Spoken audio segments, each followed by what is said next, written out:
konting real talk nga tayo dyan. Ako'y medyo naiinis at nayayamot na. Wala ka namang kinikita, binabawasan pa. Ano ba ang gusto mong mangyari, Facebook? Hindi na umusad yung aking earnings. $2.25 before. Last week pa yon, last week. Pero ngayon, ano nangyari? Naging $2.20. Kinukuha mo pa ba yung 5 cents? Diyos ko, my goodness! Nangyayari din ba sa inyo yung gano'n? Binabawasan pati ang ating earnings. Hindi lang ang minutes view ang binabawasan. Medyo nakakatamad na rin. Konting post mo sa Facebook, pagka hindi talaga pumasa, ino-notify ka naman agad na itong reels na to hindi mamomonetize. Kaya wala tayong magagawa.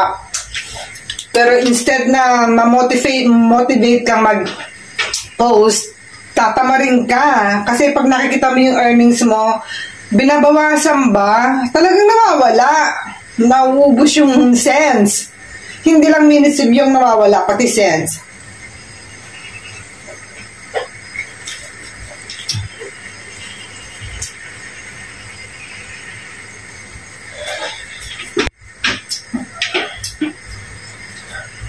Nakakasama talaga ng loob. Sa totoo lang, talagang masama ang aking loob. Pero magka-smile pa rin tayo. Kahit pa sabihin natin, ayan, bagong gising ang inyong grandma. Gawa tayo ng ating coffee milk. Coffee milk. Nasaan ka na? Ano aking magagawa? Kung talagang ayaw mo na, sino ba naman ako para pigilin ka? Yan, kanta ko yan para kay Facebook. Sino ba naman ako para pigilin ka? Pati aking pinost, matagal na yung pinost ko na yun, na dinilit ko na. As far as I can remember, matagal ko nang dinilit. Talagang lahat na may mga music background noon, dinilit ko na. Then ngayon ipapakita niya sa akin. Papakita niya sa akin na hindi raw mag-earns yun. Eh, dinilit ko na nga yun eh. Paano pa nangyaring gano'n? Di ba?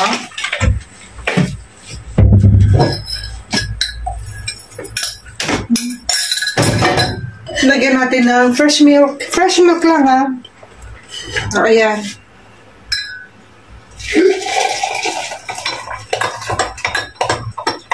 Random video itong ginawa ko. O baka mamaya magkaroon pa ng violations ha. Babara natin ng konting tubig para hindi manikit yung gatas dito. Binababaran ko ng tubig yan. Para pag hinugasan ko yung kasirola, madali na siyang banlawang ba? O saan na ba tayo napunta? Yung ating usapan. Naranasan nyo rin ba yung inyong earnings? Eh nawawala, nababawasan. Hindi ka na makaabot-abot ng $5. Nawawala pa. Alik nga, samahan nyo na lang ako tayo mag-breakfast. Ganyan talaga ang life, parang buhay, diba? Nasa na rin ating biskwit. Ay, hindi nga pala ako kaya ng biskwit ngayon. Bizcocho! Oh. Get mo yan? I think 2 bizcocho is good enough for me para sa breakfast. Nakita mo, bizcocho. Yan lang breakfast. Isasaw-saw natin yan sa cafe latte.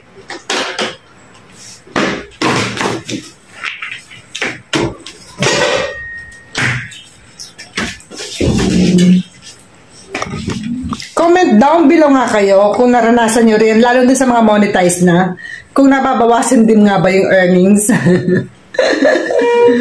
Sense lang naman siya. Okay lang. Okay lang. Kaya alam mo paano tayo makakarami kung pati cents binabawasan. Yun lang naman ay aking napapansin. Nagtatanong lang naman, baka pwede niyo akong sagutin. Pati cents, nawawala.